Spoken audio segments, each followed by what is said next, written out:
Bapak Ibu Saudara yang dikasihi oleh Tuhan, hari ini kita sama-sama akan belajar, dan saya percaya setiap firman itu ada kuasa yang sangat luar biasa. Dan saya percaya setiap firman Allah yang akan kita sama-sama renungkan itu adalah menjadi kekuatan yang baru, makanan yang baru buat kita, untuk menjadi kekuatan buat otot rohani kita, kehidupan kita. Mari kita berdoa sebelumnya. Kami bersyukur memiliki Tuhan yang sangat luar biasa. Kami bersyukur sampai hari ini tangan Tuhan yang dahsyat itu selalu ada dalam hidup kami. Bapak, terima kasih kalau hari ini kami mau merenungkan firman Tuhan. Kami rindu Tuhan, biar firman Allah yang kami dengar tidak hanya sampai kepada pemikiran kami, tidak hanya sampai kepada ketika kami mendengar secara lisan, tapi itu boleh sampai ke dalam hati dan mengubahkan kehidupan kami. Kami berdoa Tuhan, Roh Kudus hadir di tengah-tengah kami. Biar kuasa-Mu yang tidak ada batasnya itu boleh turun di tengah-tengah kami. Hamba-Mu sangat terbatas, tapi kami tahu kuasa-Mu itu tidak ada batasnya. Terima kasih Tuhan. Terpuji nama-Mu selama-lamanya. Kami mengucap syukur dan berdoa di dalam nama Yesus Kristus Tuhan. Baik Bapak Ibu Saudara yang dikasihi oleh Tuhan, hari ini dengan tema yang akan saya bawakan yaitu upah, yaitu buah dari ketaatan. Kita tahu bersama bahwa ketaatan itu adalah sesuatu harga yang mahal yang harus dimiliki oleh setiap umat Tuhan. Yang setuju boleh katakan amin. Saya percaya ketaatan itu adalah sesuatu hal yang sangat penting dalam perjalanan iman kita berjalan bersama dengan Tuhan.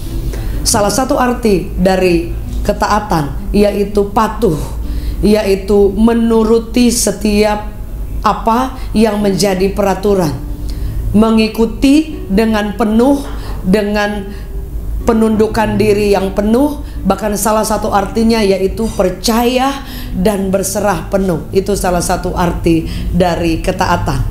Dan kemudian arti ketidaktaatan, saudara, kita dalam kamus bahasa Indonesia, di situ dikatakan bahwa ketidaktaatan itu adalah pemberontakan atau perlakuan atau tindakan yang bertentangan dengan setiap peraturan yang ada, atau keputusan atau tindakan-tindakan yang ekstrim yang melawan sesuatu ketetapan yang baik atau sesuatu hal yang memang seharusnya kita lakukan tapi kita langgar dengan cara tidak tunduk, bahkan dengan cara memberontak, arti mengeluarkan tindakan-tindakan ekstrim yang melawan hukum, melawan peraturan, melawan sesuatu yang baik yang kita percaya. Kalau tadi ketaatan itu artinya sesuatu yang kita percaya penuh kepada Tuhan, berarti ketidaktaatan juga hampir sama dengan ketika kita tidak mempercayai Tuhan.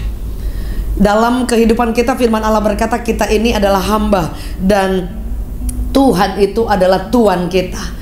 Saudara, kalau kita tahu bersama bahwa seorang hamba itu dia akan full, dia taat kepada tuannya. Tapi masalahnya kita ini hamba, tapi kita tidak melihat secara fisik bertemu setiap hari kepada majikan atau tuan kita. Kita nggak ketemu setiap hari. Sebab itu sangat mungkin untuk kita tidak patuh kepada tuan kita, karena memang tidak kelihatan. Bapak Ibu Saudaraku yang kekasih, saya percaya dalam kehidupan orang percaya, kita adalah pribadi yang mau untuk taat dan mengikuti apa yang Tuhan inginkan, karena Dia Tuhan kita, Dia Raja kita, Dia Master kita. Yang setuju boleh katakan amin. Saudara, saya percaya kita adalah pribadi yang ketika kita mengikuti Yesus, kita bukan hanya mengikuti Yesus saja, tapi kita ingin mengikuti setiap perintah, semua yang Tuhan mau, semua yang Tuhan inginkan, bahkan semua yang Tuhan minta dari dalam hidup kita. Setuju boleh katakan amin. Saudaraku yang kekasih, karena firman Allah berkata bahwa dalam terjemahan bahasa Indonesia, kamus bahasa Indonesia, ketidaktaatan itu sangat nggak enak, saudara, ya, membangkang, memberontak. Di situ dikatakan tidak tunduk, bahkan ada kata-kata tidak patuh dan durhaka, saudara. Jadi kita kan berpikir, oh tidak taat itu hal yang sangat biasa saja. saudara, untuk suatu mungkin peraturan yang ada dan kita langgar. Tapi ternyata saudara, arti ketidaktaatan itu merupakan kata-kata yang dalam banget. Pemberontakan, perlawanan, tidak taat, tidak tunduk, tidak percaya penuh, tidak berserah penuh. Bahkan dia katakan membangkang, durhaka, saudara. Jadi ketika saya merenungkan, ternyata saudara, kelihatannya hal yang sangat sepele yang urusannya dengan ketaatan dan ketidaktaatan. Tapi ternyata endingnya atau urusannya ini panjang, saudara. Dan saya selalu percaya bahwa setiap firman Allah yang kita selalu dengar. Saudara mau dengar firman Tuhan itu dari 24 jam. Saudara, di YouTube itu semua tersedia. Bahkan saudara, kalau mungkin saudara datang ibadah onsite juga dengar, bukan hanya setiap minggu. Masalahnya, setiap firman yang kita dengar itu sampai dalam pikiran kita doang, sampai kita renungkan, atau memang sampai ke hati kita. Dan bukan hanya sampai di hati, tapi kita ingin melakukannya.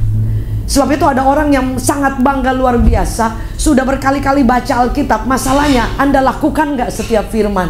Atau setiap firman yang kita tahu itu cuma sampai di pikiran kita, atau memang benar-benar itu masuk ke dalam hati kita, saudara? Karena kalau sampai di pikiran kita cuma sebagai pengetahuan, informasi, biasanya kita akan menyerang orang dengan firman. Biasanya ketika ada firman Allah yang orang sampaikan, kita langsung ada alat pembelanya, karena ayat ini akan mulai muncul, saudara. Atau ada Anda dengar firman Tuhan, atau ada orang memberitakan firman Tuhan, saudara mungkin dengan sangat tidak sengaja kemudian berpikir, oh itu mah saya udah tahu dari dulu. Artinya sudah ada suatu kesadaran untuk melakukan perlawanan. Karena apa? Firman itu cuma sampai dalam pengetahuan kita.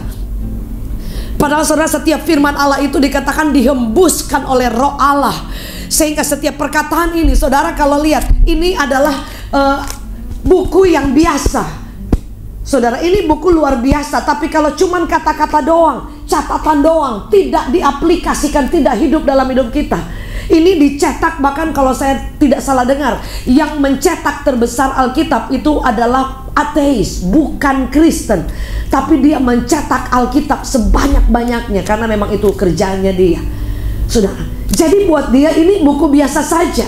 Buat orang yang tidak percaya kepada Tuhan, ini buku biasa saja. Tapi buat Anda dan saya yang percaya bahwa firman Allah itu adalah Allah, pribadi Allah itu sendiri, ini akan menjadi perkataan-perkataan yang sangat luar biasa. Dan jika ini perkataan dari Yesus, tidak hanya sampai kita tahu, sampai di pengetahuan kita, kemudian serang orang, kemudian mulai melihat orang dan mulai pakai itu untuk mungkin menyerang dosa dan yang lain, saudara. Tapi kalau kita lihat ini sebagai firman, makanan yang Tuhan kasih kita setiap hari, saudara, ini akan menjadi harta yang sangat luar biasa. Sebab itu kalau kita bersama, pada zaman bangsa Israel dipimpin oleh Tuhan, dan mereka ada di padang gurun, mereka dikasih makan mana setiap hari, dan itu tidak boleh terlambat diambil mananya, nanti menguap. Sama dalam hidup kita, saudara. Bagaimana caranya untuk kita taat kepada setiap perintah Tuhan? Kita harus tahu dulu perintahnya apa, firmannya apa. Kadang-kala kita hanya comot ayat sini, saudara ya, comotologi ya, saudara ya. Jadi ada ayat di sini dan kemudian kita pegang, kita klaim, saudara, kita tuntut Tuhan, saudara, tanpa kita mengetahui, ingin belajar tentang firman Allah dan ingin tahu apa firman yang kita dengar menjadi rema, apa yang Tuhan mau buat kita hari ini atau saat ini, saudara. Dan itu yang akan mengubahkan setiap kehidupan kita. Beberapa waktu yang lalu ya, kemarin sebelum saya ada pergi ke Bandung, dan saya membaca satu firman Allah. Aduh, rasanya itu memang buat saya banget. Sampai baca, sampai kayak, aduh, sampai mau nahan air mata. Dan saya tahu kenapa, saudara. Karena ketika firman Allah kita baca, dan itu menjadi sesuatu yang kayaknya ini buat aku banget, kayaknya Tuhan ini teguran buat aku, atau Tuhan mau bicara, atau Tuhan mau koreksi, saudara, kita akan sungguh-sungguh meresponi dengan cara yang luar biasa.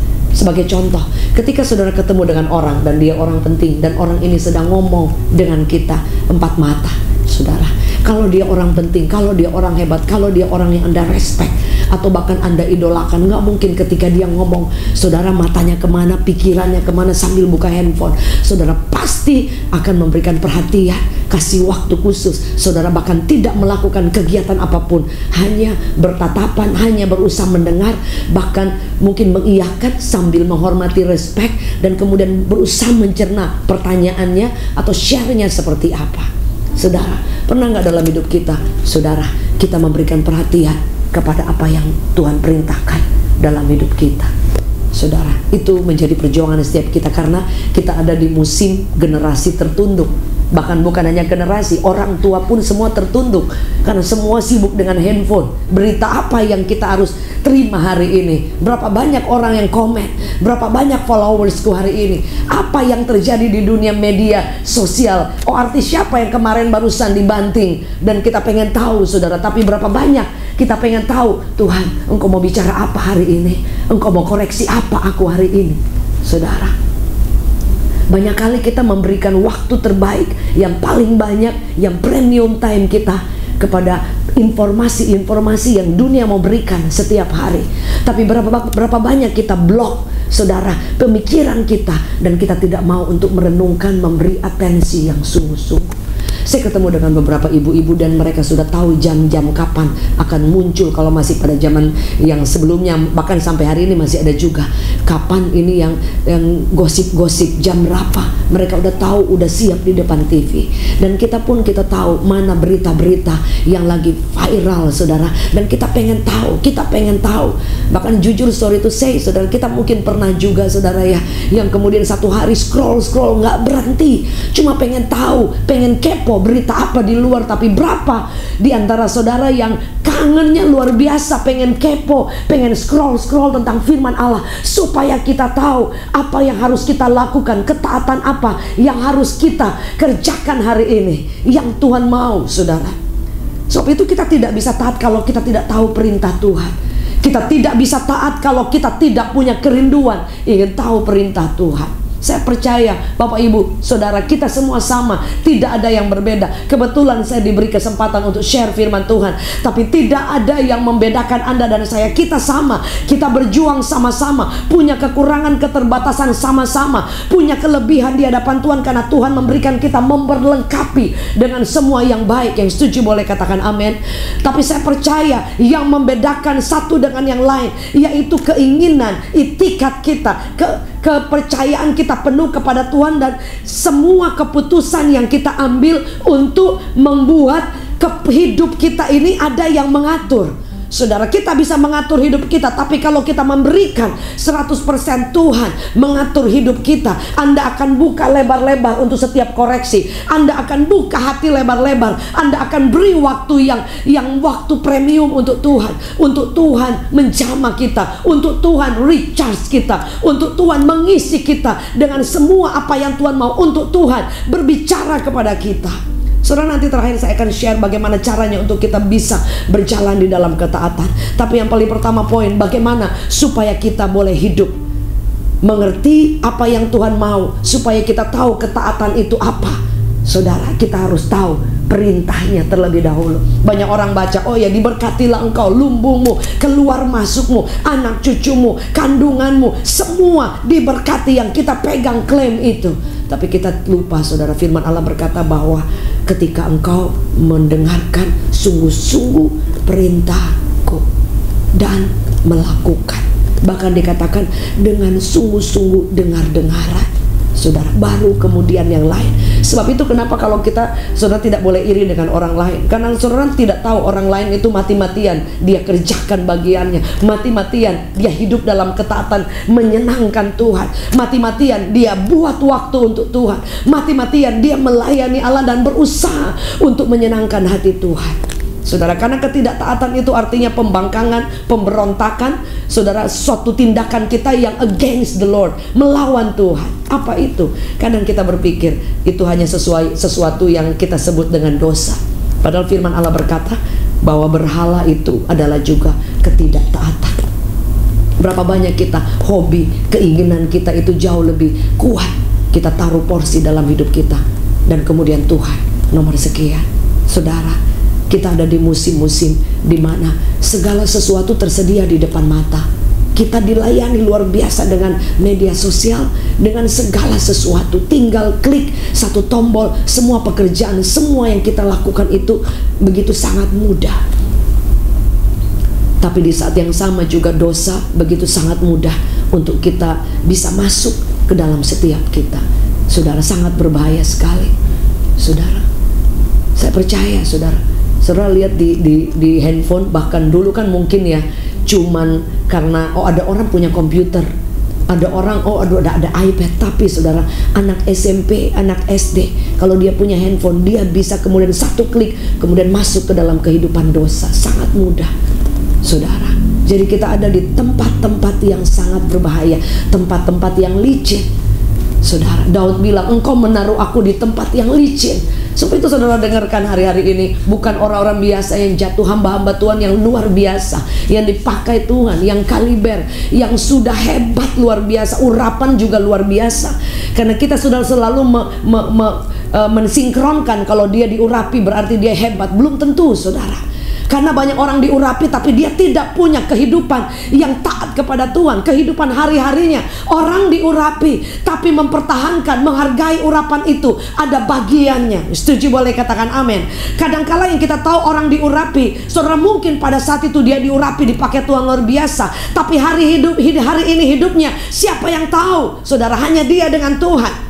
Sebab itu jangan pernah kagum, jangan pernah terlalu kaget. Wow, luar biasa melihat ada orang-orang dipakai luar biasa. Anda tidak pernah tahu dia sedang buat dosa atau tidak. Anda tidak pernah tahu dia ada jam-jam doa atau hanya karena memang pelayanan, hanya karena undangan, hanya karena memang kejar undangan, target semua. Anda tidak pernah tahu orang-orang yang dipakai Tuhan hari ini, orang-orang yang kelihatan ada di garda depan. Apakah motivasi mereka untuk sesuatu yang lain, ataukah untuk kepujian, ataukah untuk kenamaan, untuk famous? Anda tidak pernah tahu.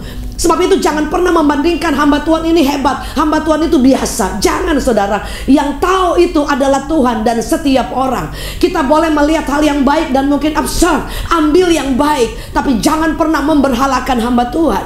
Ketika dia jatuh, yang jatuh juga banyak sekali pengikutnya. Saudara, kita sedang mengikut Tuhan. Hamba-hamba Tuhan hanya orang-orang yang dipakai Tuhan. Kita boleh melihat mereka menjadi berkat. Kita boleh melihat mereka dipakai luar biasa. Puji Tuhan. Hal yang baik kita boleh ambil. Dan jangan lupa untuk mendoakan mereka. Jangan pernah memberhalakan hamba Tuhan. Karena mereka manusia yang terbatas, masih makan nasi setiap hari, saudara. Sama seperti Anda dan saya. Dan mereka juga punya kelemahan-kelemahan yang mereka berjuang, sama seperti Anda dan saya. Sebab itu ada banyak orang yang mengkultuskan hamba Tuhan. Mereka lupa untuk menghormati atau mengkultuskan Tuhan itu sendiri. Firman Allah berkata, tidak ada yang lain yang sama seperti Tuhan. Sebab itu kita perlu merespek setiap hamba Tuhan. Tapi jangan lupa, jangan pernah mengidolakan. Jangan pernah sampai sudah semua yang disuruh itu harus kita kerjakan. Ada orang yang karena saking dia respectnya, saking obey-nya, saudara, disuruh apa, yang belum tentu juga itu dari Tuhan. Setuju, boleh katakan amin. Bahkan di media sosial banyak orang yang mengatasnamakan Tuhan, suara Tuhan, belum tentu itu suara Tuhan. Semua mesti kembali kepada firman Allah. Kita perlu cross check lagi. Yang setuju boleh katakan amin. Banyak sekali, sehingga saya kadang-kadang ya, kalau saya percaya kalau kita tahu firman, kita akan tahu saudara, ini suara Tuhan atau bukan, ini nubuat atau lubuat, saudara. Yang kemudian mengatasnamakan Tuhan, berkata bahwa Tuhan bicara, belum tentu saudara. Mungkin dari surga Tuhan bilang, aku nggak bicara apa-apa. Saudara, itu sangat berbahaya sekali. Saya tidak sedang berbicara ini, tapi nggak tahu ya, mungkin sedikit ada pesan seperti ini, saudara ya. Jadi kita ini bukan adalah orang-orang yang juga tidak mau belajar firman. Kita harus belajar firman supaya ketika kita tahu ada sesuatu yang tidak benar, kita juga bisa untuk memilih-milih, saudara. Oh, ini nggak benar, ini nggak sesuai firman Tuhan. Setuju, boleh katakan amin. Ini Tuhan nggak bicara seperti ini, saudara. Karena ada hal-hal yang memang hamba-hamba Tuhan yang hari-hari ini, saudara ya, yang mereka yang saya lihat ya, maaf, sorry to say, saya juga hamba Tuhan. Tapi ada orang yang setiap ketemu orang, Tuhan bicara, Tuhan bicara, Tuhan bicara. Kalau itu benar Tuhan bicara, Saudara, kalau Tuhan tidak bicara, tanggung jawabkan kita di hadapan Tuhan. Saudara ya, ada dalam Mika 3 saudara ayat 5. Beginilah firman Tuhan terhadap para nabi yang menyesatkan bangsaku. Masih banyak ayatnya saudara ya, tapi salah satu yang apabila mereka mendapatkan sesuatu untuk dikunyah, maka mereka akan menyerukan damai. Tetapi terhadap orang-orang yang tidak memberi sesuatu ke dalam mulut mereka, maka mereka menyatakan perang, saudara. Dan masih banyak yang lain, saudara. Jadi tidak semua yang dia ucapkan itu dari Tuhan, saudaraku yang kekasih. Jadi yang kita perlu ingat dengan baik, saudara, apa yang kita harus taat, saudara. Sebab itu ada orang kalau, aduh, di sana ada hamba Tuhan luar biasa. Kalau kamu ke sana, semua hidup kamu dia langsung ngomong, betul, saya percaya nubuatan. Saya adalah orang yang sangat bergerak di dalam profetik juga, dan saya sangat menghargai pekerjaan roh, sangat banget, saudara. Tetapi kalau ada orang yang kemudian, oh ya saya mau ke sana, kenapa? Karena dia itu nubuatannya tajam luar biasa. Pertanyaan saya, kalau Anda ke sana, apakah pada saat itu persis Tuhan bicara? Tidak selalu Tuhan bicara. Mungkin pada satu dua orang Tuhan bicara, tapi tidak selalu kita datang dan Tuhan bicara lewat orang itu. Itu namanya dukun, saudara.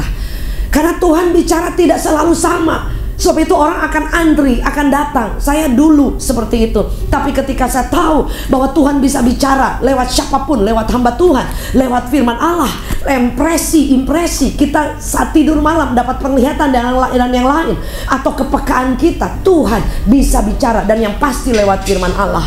Sehingga saya percaya kalau ada orang dipakai Tuhan, dia menubuatkan, saya terima semua dengan iman, asal sesuai firman Allah. Tapi saya pribadi tidak yang kemudian kesana kesini kejar hamba Tuhan hanya untuk mendapatkan nubuatan. Saudara, Anda sedang berjalan mengikuti apa yang manusia mau, saudara. Sehingga banyak orang yang aduh, sampai disuruh pakai alat ini, pakai media ini, saudara. Jadi banyak sekali orang Kristen yang senang banget dengan hal-hal yang seperti itu. Mereka lupa bertumbuh dan membuka telinga apa yang Tuhan mau bicara, karena dia andalkan orang lain untuk Tuhan bicara, untuk Tuhan koreksi. Tidak salah, sekali lagi saya sangat mendukung, menghargai setiap prophetic ministry, karena saya juga bergerak di sana. Tapi berhati-hati dengan kita yang mau mengandalkan atau mengkultuskan atau mengandalkan sepenuhnya hidup kita bergantung kepada pendeta, kepada hamba Tuhan. Anda akan kecewa, karena ketika Anda jalan 1 bulan dengan hamba Tuhan, Anda akan lihat kekurangannya. Kalau cuma sekedar lihat ketemu, Anda nggak pernah lihat, karena mereka sama daging hidup seperti Anda dan saya. Setuju? Boleh katakan amin. Sebelum saya lanjut, ya mungkin pesannya, jangan sampai kita kalau ada pendeta jatuh, kita mulai ember di mana-mana, atau mulai, saudara, yang pasti kita jaga-jaga dan perlu kita juga berdoa, saudara. Karena hari-hari ini saudara lihat keluarga Kristen sedang digoncang. Aduh, syok, kaget-kaget, sampai saya bilang, aduh, anak saya pernah telepon saya dan dia bilang, kok saya ada perasaan gak enak ya tentang seseorang hamba Tuhan. Padahal saya gak cerita, karena dia sering mendapat seperti itu. Benar, saya nggak mau bilang, tapi akhirnya saya bilang, tak, karena dia dewasa rohani juga. Saya bilang hidup itu pilihan, hidup itu pilihan. Sebab itu bagaimana supaya kita taat, itu penting sekali, Bapak Ibu Saudara. Ketaatan itu hanya kurang lebih untuk kita taat kepada firman kayak 1 klik saja, saudara. Contohnya, ketika ada firman Allah yang kita tahu dan itu berbicara kepada kita, dan kita tahu kita sedang tidak taat atau sedang hidup dalam sesuatu yang kita tahu Tuhan tidak suka. Sebenarnya Tuhan sudah bicara, tinggal 1 begini saja, saudara. Kita mengambil keputusan untuk taat dan bilang, Tuhan ampuni, aku tidak mau menyakiti hati Engkau, aku tidak mau membangkang, memberontak. Sesimpel itu, saudara. Dan firman Allah berkata, ketaatan itu harga mutlak. Kalau saya hamba, saya punya Tuhan, saya harus tunduk kepada Tuhan kita, kepada Raja di atas segala raja. Bagaimana caranya supaya kita ini bisa taat? Yang paling pertama, biarkan kita membuka telinga kita, Bapak Ibu Saudara. Kita kadang-kadang sudah terlalu sibuk sampai kita jarang ingin mendengarkan suara Tuhan. Yang ada kita cerita saja, yang ada kita hanya doa. Doa itu hanya sebatas kalau kita berbicara, kalau kita ini kemudian semua minta, semua tanya kepada Tuhan, saudara. Selalu, bukan tanya ya, kita minta terus, saudara. Dan Tuhan ingatkan kapan kita, saudara, kita ambil waktu tenang dan kemudian kita minta untuk Tuhan yang giliran dia bicara. Kalau kita kasih waktu kepada Tuhan, saudara, Dia akan bicara. Setuju? Boleh katakan amin? Saya kembali kepada tadi saya katakan bahwa kalau saya lagi ngobrol sama orang dan kemudian saya memberi atensi, saya memberi perhatian kepada dia, saudara, saya percaya dia tadinya cuma mau ngobrol singkat, saudara bisa ngobrol lebih banyak lagi, bahkan bisa hal-hal yang lebih dekat lagi, yang lebih penting lagi dia akan bilang. Kalau ketika saya lagi ngobrol, saya memberikan waktu, tapi kemudian pikiran saya di mana, saya pegang handphone, saya pikirannya jauh kemana, tidak memberi perhatian, mata nggak di dia, saudara, sama, dia tidak bisa memberikan hal-hal yang penting dalam kehidupan kita yang akan dia ceritakan. Sama dengan kita dengan Tuhan. Banyak kali kita hanya berdoa minta, hanya rutinitas agamawi. Kita berdoa iya, tapi tidak memberikan telinga kita untuk dibuka, tidak membuka hati kita supaya Tuhan koreksi aku mungkin salah, aku mungkin ada sesuatu yang Tuhan tidak suka. Suatu waktu saya sempat berpikir seperti ini, jangan-jangan saya sedang melakukan sesuatu yang belum tentu Tuhan suka. Oh, ini waktu saya seperti ada impresi seperti itu, saya mulai ingat, aduh Tuhan, jangan-jangan saya sedang melayani tapi belum tentu itu Tuhan senang. Benar nggak Bapak Ibu Saudara? Sebagai contoh, ketika kita punya orang tua ya saudara, kemudian ada anak kita yang kemudian bawa makanan dan dia tahu, wah ini senang banget, papa senang banget saudara. Pasti ketika dia beli kita, aduh itu kesukaan. Tapi saudara, misalnya papanya order, kamu tolong ini dong, pesenin ini, beliin ini, bawa ke papa ya. Dan dia bawa sesuatu yang tidak dipesankan. Kira-kira papanya kaget nggak? Kaget lah saudara ya. Karena ternyata papanya tidak suka, tapi anaknya udah semangat luar biasa untuk membawanya. Sama, kita juga sama Bapak Ibu. Belum tentu yang saya lakukan juga Tuhan suka. Sebab itu saya selalu bilang sama Tuhan, jangan-jangan yang saya lakukan ini, yang saya melakukan, saya pikir ini udah please God banget, udah Tuhan senang banget, penyembahan saya jangan-jangan Tuhan gak suka, jangan-jangan Tuhan ini memalingkan wajah, jangan-jangan pelayanan yang saya lakukan ini Tuhan nek, saudara, karena bukan itu yang Tuhan mau. Jangan-jangan yang saya sedang kerjakan itu bukan menyenangkan hati Tuhan, tapi menyakiti hati Tuhan. Itu yang jadi pemikiran saya. Sebab itu saya selalu bilang, Tuhan, kalau ada sesuatu yang saya tahu Tuhan nggak suka, atau memang ini salah, Tuhan tolong kasih tahu aku, kasih tahu aku. Tadi ketika saya lagi dengarkan satu lagu yang berkata Find Me Faithful, nangis saudara. Kenapa? Karena itu seperti suatu perkataan yang bilang, Tuhan tolong temukan aku, biar engkau temukan aku ini setia. Tolong temukan aku ini sungguh-sungguh kepada engkau, saudara. Karena kan tidak banyak, saudara, sangat tidak banyak. Sebab itu Alkitab mencatat, kita tahu bersama, ada orang-orang yang hebat tapi kemudian dia tidak taat, tapi kemudian at the end dia kemudian taat kepada Tuhan. Kita tahu bersama Daud adalah orang yang diurapi oleh Tuhan, adalah orang dikatakan yang dipilih oleh Tuhan, orang yang dikatakan Tuhan senang banget dengan Daud. Tapi Alkitab mencatat Daud kemudian ada kelemahannya, dia yang mendukakan Tuhan, yang kemudian menyakiti hati Tuhan. Dia jatuh dalam dosa dengan Batsheba. Tapi ayat selanjutnya ketika Nabi Nathan datang dan kemudian menegur Daud, saudara, Daud tidak marah, Daud tidak pura-pura menutupi kesalahannya. Daud kemudian dia berlutut, dia nangis, dan kemudian dia mandi abu. Artinya dia berduka, saudara. Dia sungguh-sungguh menyadari bahwa dia salah, dia berdosa, dia menyakiti Tuhan, saudara. Karena dia tahu bahwa dia juga masih manusia. Dan kenapa? Kemudian saya renungkan, tapi kenapa Tuhan itu begitu sayang luar biasa dengan Daud, padahal dia melakukan dosa yang mungkin membuat heboh, saudara, di bangsa itu, dosa yang kemudian mencemarkan namanya. Tapi kenapa dikatakan Yesus itu adalah anak Daud? Dan Tuhan pernah berkata bahwa I have found David, aku sudah menemukan Daud, adalah orang yang apa? Berkenan di hatiku, orang yang apa? Mengejar hati Tuhan, mengejar hatiku. Artinya selalu ingin menyenangkan aku, padahal dia buat salah, padahal dia jatuh dalam dosa. Saudara, ketika saya ada di Lancaster, Amerika, dan kemudian saya menonton film The Real David yang diperankan oleh orang benar-benar ya, kayak drama kolosal yang sangat luar biasa, yang sangat terkenal di Lancaster, saudara, salah satunya. Dan kemudian difilmkan, saudara, dan kemudian saya melihat Daud ketika dia hanya mengembalakan kambing domba, dia nyembah Tuhan, dia nyembah Tuhan. Dia katakan, The Lord is my shepherd, dia nyanyi, dia nyembah Tuhan.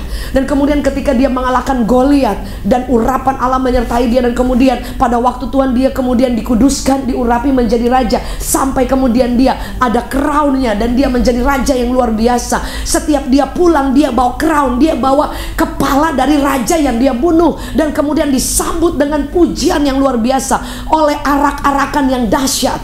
Saudara, setiap dia pergi berperang, dia selalu tanya Tuhan, Tuhan aku pergi apa enggak? Dan kemudian ketika Tuhan bilang maju, dia maju. Dan setiap dia pulang, dia bawa mahkota, dia bawa kemenangan, bahkan sampai semua hasil jarahan yang memang Tuhan suruh, kemudian dia bawa pulang dan disambut dengan luar biasa. Can you imagine that? Tapi kemudian dia menyakiti hati Tuhan. Tapi kemudian apa yang kita baca? Daud itu dia bertobat. Daud itu dia kembali kepada hati yang taat. Sudah dia bayar harga untuk itu.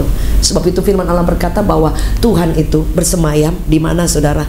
Dia katakan Tuhan itu bersemayam di tempat yang tinggi, luhur, saudara. Tapi persamaannya, pembandingnya itu luar biasa. Dia katakan bahwa Tuhan itu bersemayam di hati yang apa, saudara? Dikatakan bersemayam di hati yang hancur. Bahasa aslinya dikatakan hati yang remuk, itu artinya hati yang mau diubahkan.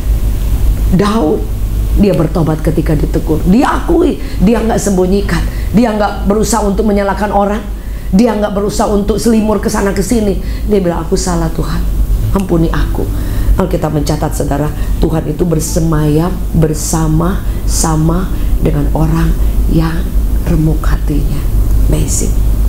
Saudara, dikatakan seperti ini, Mazmur 113 salah satunya, Tuhan tinggi mengatasi segala bangsa, kemuliaannya mengatasi langit. Siapakah seperti Tuhan Allah kita yang diam di tempat yang tinggi, tapi yang merendahkan diri untuk melihat ke langit dan ke bumi. Ia menegakkan orang-orang yang hina dari dalam debu, dan mengangkat orang-orang yang miskin dari dalam lumpur. Salah satu arti kata miskin yaitu orang yang memang sudah tidak punya apa-apa, yang bangkrut, yang kemudian haus akan Tuhan, yang menginginkan Tuhan luar biasa. Dalam Yesaya 57 ayat 15 berkata seperti ini, dikatakan, saudara, aku bersemayam di tempat tinggi dan di tempat kudus, tetapi juga bersama-sama dengan orang yang remuk dan rendah hati. Salah satu artinya saya katakan remuk dan rendah hati itu artinya orang yang contrite spirit, orang yang remuk, orang yang mau diubah, orang yang mau ditegur, orang yang mau diingatkan. Dia katakan dia bersama-sama. Saudara ya, remuk itu juga berbicara benar-benar kehancuran, saudara, brokenness. Ketika engkau mengalami masalah, ketika engkau mengalami kesulitan, ketika engkau mengalami hal-hal yang menghancurkan hidup saudara, itu bukan akhir di atas segala-galanya. Justru Tuhan bersemayam di sana. Tuhan bersemayam ketika engkau hancur, brokenness.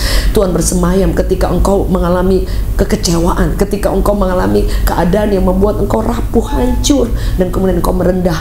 Di situ Anda dan saya ada bersama dengan Tuhan. Tuhan hadir, Tuhan buat tahta. Bahkan dia katakan di hati yang mau diubahkan, contrite, remuk, hancur.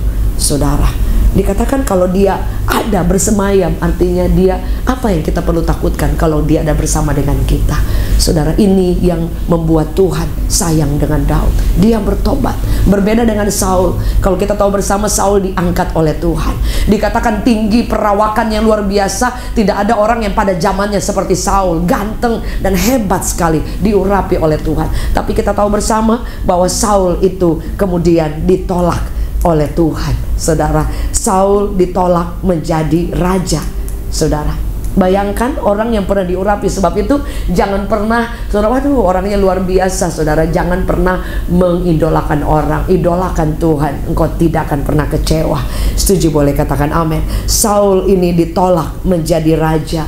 Bahkan ada statement yang sangat luar biasa. Saudara, saya baca ayat ini, saudara, benar-benar yang kemudian membuat saya sampai berpikir, ya, ternyata sampai sedemikian itu, saudara. Saul kemudian ditolak oleh Tuhan, saudara. Ayat dalam 1 Samuel 15 ayat ke-10. Ini ketika saya baca, saya sampai bilang, aduh Tuhan, jangan sampai Tuhan saya ada dengar kata-kata seperti Tuhan bicara kepada Saul. Dikatakan seperti ini, lalu datanglah firman Tuhan kepada Samuel. Demikian firman Tuhan, aku menyesal karena aku telah menjadikan Saul raja. Saudara, Tuhan menyesal. Kenapa Tuhan menyesal? Dikatakan saudara, aku menyesal karena aku telah menjadikan Saul raja, sebab ia telah berbalik daripada aku dan tidak melaksanakan firmanku. Maka sakit hatilah Samuel dan ia berseru-seru kepada Tuhan semalam-malaman. Saudara, bayangkan saudara, dia katakan Saul kenapa dia tidak taat? Dia katakan dia berbalik dari Tuhan, tidak melaksanakan firman Tuhan.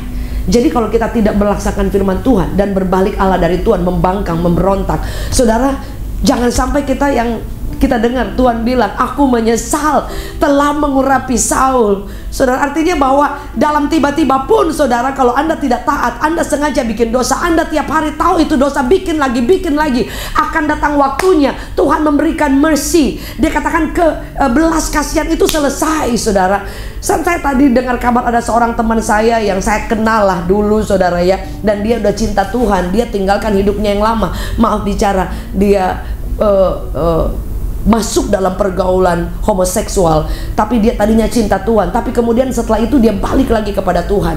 Tapi at the end saya pernah dengar dia balik lagi ke dosa yang sama, dan kemarin saya dengar dia meninggal dunia kena serangan jantung, saudara. Dan dalam pemikiran saya, aduh, dia kan baru masih hidup seperti itu ya. Ya semoga sebelum itu dia udah balik kepada Tuhan. Tapi kan kita tidak pernah tahu. Setuju, boleh katakan amin. Kadang kenapa Tuhan sepertinya kan belas kasihan ada, tapi kenapa kok Tuhan tidak kasih? Mungkin sudah dikasih berulang. Tapi orang saudara selalu kayak apa sih namanya? Ya kasih sayang Tuhan itu kayak disalahgunakan saudara. Sebab itu kenapa saudara-saudara lihat ada orang-orang yang jatuh, saudara, mungkin sudah lama diingatkan, kemudian boom saudara. Karena Tuhan juga mengasihi orang, saudara, membenci dosa, tapi dia mengasihi orangnya dia. Jadi dia kadang-kadang sengaja untuk supaya dia tarik lagi, kalaupun orang itu mau. Jadi sangat berbahaya ketidaktaatan. Bagaimana caranya? Saudara, pelajari firman Tuhan. Kita akan tahu mana yang Tuhan mau. Yang kedua, bagaimana caranya? Saudara, belajar untuk kita buka telinga kita, beri waktu kepada Tuhan. Jangan kasih sisa, saudara. Kadang saya, saudara, bangun pagi sudah mesti banyak yang mau dikerjakan. Saudara, saya ambil waktu, saya belajar firman, saya berdoa supaya juga firman ini, saudara, supaya yang utama sebelum saya buka media sosial yang lain, saudara. Dan kalau saya sangat sibuk di pagi hari, saudara, kadang-kadang ya, jadi saya ambil waktu di waktu yang lain untuk saya bersekutu. Supaya apa? Bukan saya yang doa, minta perlindungan Tuhan, minta berkat, minta Tuhan buka jalan, tapi biarkan Tuhan berbicara, saudara. Itu yang membuat kehidupan doa kita menjadi sangat powerful. Setuju, boleh katakan amin. Karena ada perbedaan ketika engkau tinggal di tempat rahasia, secret place, atau saudara tinggal di dalam tempat rahasia, di dalam dosa. Saudara, secret kita itu di mana? Kalau kita bersembunyi dalam hadirat Allah, mendekat dengan Tuhan, atau kita menyembunyikan sesuatu dan tinggal di dalam dosa. Saudara, sebab itu apa yang harus kita lakukan supaya kita taat? Kalau ada sesuatu yang salah, cepat-cepat kita bereskan di hadapan Tuhan, saudara. Supaya jangan sampai kemudian Tuhan bilang aku menyesal, atau jangan sampai apa yang kita lakukan itu kemudian buah dosa itu ada. Saudara ya, kita kadang-kadang kan berpikir bahwa oh ya, iblis yang kemudian membuat kita dalam pencobaan. Belum tentu iblis, saudara. Bisa saja jadi itu karena keinginan kita, karena memang pemberontakan kita. Kadang-kadang kita selalu bilang iblis, apa-apa bilang iblis, terlambat iblis, saudara. Oh Tuhan, supaya percepatkan langkah kami, tidak ada kemacetan. Yang macet aja, saudara ya. Semua kita pikir itu iblis, segala sesuatu kita pikir itu pekerjaan iblis. Belum tentu, saudara. Kadang-kala saudara, yang pengen itu kita, tapi kita selalu salahkan iblis, saudara. Sebagai contoh, ketika kita ingin, harusnya kita sakit hati dengan orang, saudara, belum tentu juga itu iblis, karena memang kita memilih untuk sakit hati. Tapi kalau kita mau memilih untuk mengampuni, saudara ya, saya percaya itu bisa. Tapi kita selalu berpikir, waduh, ini mah pasti iblis dan yang lain. Enggak, saudara, keputusan kita, ya keputusan kita. Jangan selalu kita bilang sedikit-sedikit iblis, saudara. Dia bilang aku nggak kerjain apa-apa, itu mah lu aja, gitu, saudara. Jadi keputusan kita untuk hidup dalam Tuhan dan keputusan kita untuk tidak hidup dalam Tuhan itu berpulang kepada kita, saudara. Bagaimana caranya kita tahu, saudara? Telinga kita, hati kita perlu buka, saudara. Kita perlu memprioritaskan Tuhan. Setuju, boleh katakan amin. Bahkan telinga kita mungkin kadang-kadang sudah terlalu banyak hal yang tidak penting, keluarin saudara. Saya dulu adalah orang yang sungkan, ya saya belajar terus, sehingga informasi yang saya dengar semua sampah. Tapi kemudian saya belajar, saya pikir saya lebih takut kepada Tuhan, jangan kepada manusia.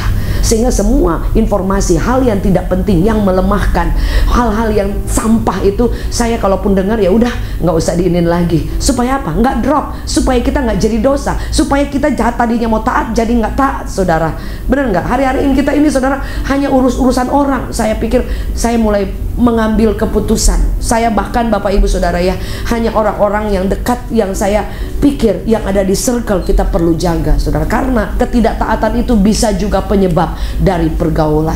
Saya punya teman baik, salah satu ada di Zoom ini ya, istri dari Pak Yanwar, salah satu one of my best friend.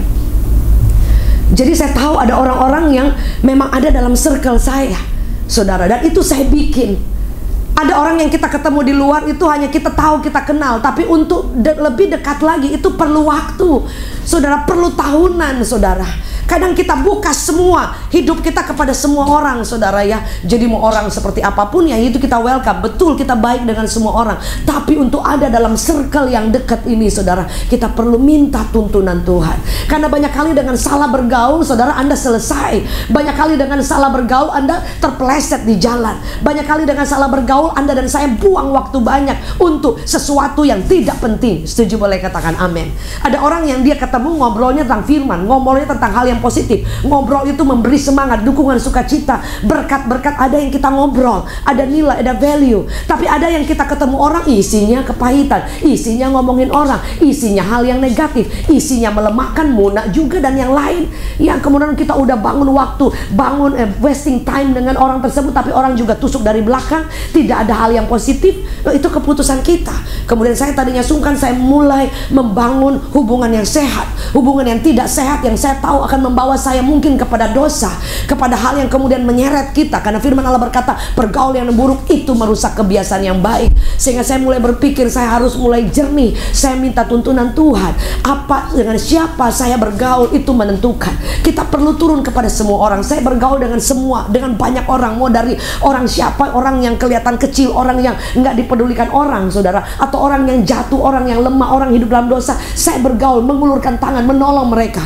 Tapi untuk masuk, saudara, dengan kemudian dekat pergaulannya, kita perlu waktu, kita perlu hikmat, kita perlu tuntunan Tuhan. Setuju, boleh katakan amin. Pergaulan yang salah akan membawa Anda kepada ketaatan atau kepada ketidaktaatan. Setuju, boleh katakan amin. Saudara, kita diberi kebebasan. Sebab itu saya mulai memprioritaskan waktu saya juga, supaya jangan sampai waktu saya ini habis untuk sesuatu yang tidak penting, saudara. Loh, kita tidak pernah tahu kapan Tuhan panggil. Kemudian saudara, waktu kita habis hanya untuk hal-hal yang tidak penting. Setuju, boleh katakan amin. Lebih baik saudara ambil waktu dengan keluarga saudara, ambil waktu banyak untuk hal-hal yang penting, dengan orang-orang terbaik Anda, dengan orang-orang yang Tuhan kirim, dengan jiwa-jiwa yang perlu Anda selamatkan, dengan hal yang positif yang kita kerjakan, dengan pelayanan, bangun karir, pekerjaan, saudara. Kadang-kala kita suka salah, bahkan saudara Anda sibuk dengan pelayanan, sudah mungkin 90%, 10% kasih buat keluarga. Tuhan ingatkan sebelum pandemi, Tuhan ingatkan family, saudara, beberapa tahun sebelum. Karena saya pikir kalau saya pun tidak pelayanan hari ini, dengan waktu-waktu saya, saudara, itu bisa tergantikan dengan orang lain. Karena pelayanan bisa datang kapan saja juga bisa. Tapi belum tentu saya sedang melayani Tuhan. Saya boleh melayani pekerjaan Tuhan, belum tentu saya sedang melayani Tuhan. Jadi saya ingat bahwa family itu nomor satu, Tuhan itu nomor satu, tapi keluarga itu akan datang juga menjadi nomor satu juga dalam kehidupan kita. Baru kemudian pelayanan, pekerjaan kita, semua yang kita bangun. Saudara, orang bos di salah satu perusahaan, dia mati 4 bulan sudah ada ganti, saudara. Tapi ketika ada seseorang ayah atau ibu dalam keluarga yang dipanggil Tuhan, tidak akan pernah tergantikan sampai kapanpun. Dan itu harga yang mahal. Dulu saya, saudara ya, waktu pada zaman awal-awal saya melayani Tuhan, aduh, karena saking semangatnya cinta Tuhan, saudara ya. Jadi ketika ada sesuatu yang penting untuk keluarga, anak-anak atau janjian, saudara, saya bisa korbankan. Dan kemudian bukan korbankan, saya lebih milih pelayanan. Tapi ketika saya bertobat, saya bilang, Tuhan, ternyata itu salah. Dan saya merubah jadi family itu nomor satu, Tuhan, kemudian family, dan kemudian semua pekerjaan pelayanan dan yang lain. saudara. Karena bagaimana saya hebat dalam pelayanan, saya mungkin hebat di luar, tapi di keluarga saya cuman bawa sisa-sisanya. Anda tidak punya fondasi yang kuat untuk hidup taat. Kalau kita di luar kita taat, tapi di rumah kita serangan dari mana-mana, saudara. Iblis bisa pakai itu untuk menghancurkan kita. Ketaatan itu ketika kita buka telinga kita, apa fondasinya kita perlu putuskan, saudara. Ya pasti sesuai firman Allah, saudara. Dan kemudian apa yang kita perlu lakukan, saudara? Menutup setiap celah yang akan membuat kita menuju ketidaktaatan. Setiap celah yang saya katakan tadi, pergaulan yang salah, buang waktu untuk hal yang salah, menutup setiap panca indera kita untuk hal yang tidak kudus, saudara. Baik lewat penglihatan media sosial yang negatif, semua yang berbau dosa, maupun saudara kita menutup telinga kita untuk hal-hal yang tidak penting. Dengarkan suara Tuhan, dengarkan hal yang positif, saudara. Kemudian kita akan melangkah, memiliki kekuatan fondasi untuk hidup dalam ketaatan. Ketika Nuh disuruh Tuhan untuk bangun bahtera, waktu saya ada di sana dan pergi ke miniatur, saya sebentar lagi selesai, miniatur dari Nuh, saudara, yang dia bangun itu panjangnya luar biasa. Tapi kenapa dia begitu taat, begitu luar biasa ukurannya? Dia sungguh-sungguh taat, obey kepada Tuhan. Dan dia menutup telinganya untuk omong orang yang bilang, wah ini mah gila, ini mah ini error, ini mah ini udah nggak jelas, masa bikin bahtera ketika tidak ada apa-apa. Dia tutup semuanya untuk informasi yang negatif, yang melemahkan. Tapi dia bangun kehidupannya untuk taat. Apa yang dia lihat hari ini tidak kelihatan, tapi dia punya mata iman yang luar biasa. Yang setuju boleh katakan amin. Sebab itu saudara, ketika kita membangun fondasi, pastikan saudara Anda menjadi pribadi yang benar-benar meminta tuntunan Tuhan dalam segala sesuatu. Anda mau bangun usaha, Anda mau bangun sesuatu, minta Tuhan tuntun, ini boleh nggak Tuhan? Engkau ada di satu tempat, Anda misalnya ada orang mau pindah, minta tuntunan Tuhan. Karena kadang-kadang ketika engkau salah tempat, di situ juga engkau salah. Right place itu penting untuk right time. Saya selalu berdoa, Tuhan ini boleh nggak, ini nggak boleh, ini kerjakan, ini boleh nggak. Saya sedikit bersaksi dulu, saya paling tidak suka ada di media sosial. Tanya sama suami saya, saudara, setiap dia mau post dulu banget, saudara, saya selalu nggak mau. Yang di post itu orang-orang saya nggak tahu dari mana, selalu saya tidak mau. Dan saya nggak tahu suka dipanggil TV dan yang lain, kecuali memang ketika acara memang diliput, ya saya nggak bisa nolak. Tapi saya secara pribadi sangat tidak mau untuk tampil di media sosial atau di TV dan yang lain. Saudara, nggak suka aja. Tapi suatu waktu ketika Tuhan ubah hati saya, saudara, untuk mau ada di media sosial lewat beberapa hal, mimpi dan semua hal yang saya tahu Tuhan mengarahkan, saudara, itu jadi sangat bertolak belakang. Kemudian saya berani melangkah dan ternyata ada orang-orang yang diselamatkan hanya lewat media sosial. Sebab itu Bapak Ibu Saudara, kalau Anda hari ini sedang berjalan di dalam ketaatan, terus minta tuntunan Tuhan. Ada yang Tuhan mau bicara, ada yang Tuhan mau sampaikan. Mungkin Anda ingin membangun sesuatu usaha yang memang Tuhan taruh, minta tuntunan Tuhan, engkau akan melihat mujizat Allah. Ada di antara saudara yang sedang memiliki impian, dreams, yang Tuhan sudah pernah taruh, tapi saudara takut, saudara nggak berani melangkah. Tapi saudara, ketika engkau taat, engkau akan melihat Tuhan membuka setiap pintu. Ada di antara saudara yang hari ini, saudara, Tuhan sudah bilang ini dosa, ini nggak boleh, ini bahaya, ini hancur, masa depanmu hancur, selesai satu klik. Tapi Anda selalu abu-abu, Anda selalu menolak hati atau perasaan itu, lebih menginginkan kepuasan jasmani atau mungkin hal yang dosa yang tahu, saudara, Anda sedang membelakangi Tuhan, Anda sedang memberontak sambil Anda sedang melayani atau mencintai, bahkan berkata aku mengikut Tuhan. Hari ini biar kita sendiri bereskan. Saya percaya kita bisa dengar suara Tuhan, kita bisa dengar Tuhan bicara, kita bisa mendengar Tuhan kritik, Tuhan kasih, oh nggak boleh seperti ini bahaya. Tapi kan kadang-kadang kita berusaha untuk, oh itu nggak apa-apa. Saudara, jangan sampai ketika kesabaran Tuhan habis, selesai. Setuju boleh katakan amin. Kalau Anda ingin taat, biar Tuhan bicara, buka telinga. Ada di antara saudara, Tuhan ingin mempercayakan pelayanan-pelayanan yang memang Tuhan mau Anda ada di sana. Tapi saudara mungkin takut, nggak berani untuk melangkah. Secara engkau melihat, aduh ini saya siapa ya? Saya kok nggak punya kapasitas. Aduh bagaimana caranya? Kayaknya tidak ada jalan. Tapi Tuhan sudah bicara begitu jelas kepada Bapak Ibu. Tuhan sudah berbicara mungkin lewat hamba Tuhan, lewat firman, impresi. Tapi Anda tidak berani untuk melangkah. Padahal Tuhan sudah bilang, maju, maju. Aku akan buka, aku akan curahkan kuasa, aku akan provide. Tapi Anda masih tetap tidak mau, saudara. Firman Allah berkata, ketaatan itu adalah juga Ketika kita mengambil keputusan, itu artinya kita taat. Ketika kita melangkah, ketika tidak ada jalan seperti Abraham, firman Allah berkata, keluar dari Ur Kasdim. Dia sudah nyaman di tempatnya, tapi Tuhan bilang keluar, tinggalkan semua kehidupan nenek moyang yang melekat, semua kenyamanan, kehebatan, harta, semuanya tinggalkan, berjalan, nanti aku akan tunjukkan kemana engkau akan pilih. Dia besoknya melangkah tanpa tahu arah tujuan. Kadang Tuhan membawa kita seperti itu, Bapak Ibu, melangkah dengan iman, belajar berjalan di dalam sesuatu yang tidak kelihatan, tapi kalau itu dari Tuhan, mujizat pasti ada. Yang setuju boleh katakan amin. Ada di antara Bapak Ibu Saudara sedang mendoakan sesuatu, dan ada yang Tuhan minta dari Bapak Ibu Saudara untuk Anda bertindak. Hari ini ketika engkau mendengarkan firman Allah, bahwa ketaatan itu adalah sesuatu yang membawa kita melihat kemuliaan Allah. Upahnya ketika Daud, dia salah, dia jatuh, dia balik kepada Tuhan, Tuhan angkat, Tuhan promosi dia karena dia bertobat dan dia balik lagi kepada ketaatan. Dan ketidaktaatan upahnya yaitu kehancuran seperti Saul. Dan Tuhan mau kita apa? Membuka hati, membuka telinga, mengambil keputusan, dan membangun fondasi yang kuat dari firman Allah, supaya kita mampu hidup taat, bukan karena orang lihat, bukan karena kita Kristen, tapi karena kita menjaga integritas, kepercayaan bahwa kita ini hamba, dia ini Tuhan, Master yang tidak kelihatan, tapi dia tahu Anda. Ketika Anda sedang melayani, ketika engkau sedang bekerja, engkau hidup setiap hari, Anda buat dosa, orang tidak lihat, Tuhan Maha tahu. Dan firman Allah berkata, tidak ada yang tersembunyi yang Tuhan tidak tahu, akan dibuka oleh Tuhan sampai kita sungguh-sungguh bertobat, minta ampun, datang kembali kepada Tuhan. Hari ini Bapak Ibu Saudara, saya dan saudara sama, kita berjuang. Tapi maukah kita saudara hari ini kita mau berkata, Tuhan tolong aku hari ini mengambil keputusan hidup dalam ketaatan, melayani dalam ketaatan, mengikut Tuhan dalam ketaatan. Apa yang engkau mau saja yang aku mau buat. Buka telinga aku siap, aku mau belajar membangun suatu kehidupan yang menyenangkan hati Tuhan. Jika itu doa saudara, boleh angkat tangan dimanapun kita berada. Sepakat kita hari ini saudara, saya percaya di tempat ini ada orang-orang yang Tuhan sedang bicara, ada pekerjaan Tuhan yang dahsyat, ada berkat Tuhan yang Tuhan mau nyatakan, ada favor yang Tuhan akan curahkan kepada Bapak Ibu Saudara. Tuhan sedang mengarahkan Anda kepada hal-hal yang besar, tapi start dari hal yang kecil. Tapi hari ini ketika engkau berkata, Tuhan jika itu engkau, aku mau Tuhan, engkau akan melihat bukan hari ini akibat upah dari ketaatan, yaitu anak cucu disertai oleh Allah. Engkau akan berjalan dalam mujizat, engkau akan berjalan dan melihat hal-hal yang tertutup terbuka. Engkau akan berjalan bukan hanya disembuhkan, kuasa Allah mengalir lewat hidupmu yang menyembuhkan dan menjamah banyak orang. Engkau akan melihat sesuatu yang kecil di tanganmu itu menjadi hal yang dahsyat. Ada di antara saudara yang sedang tidak taat kepada Tuhan.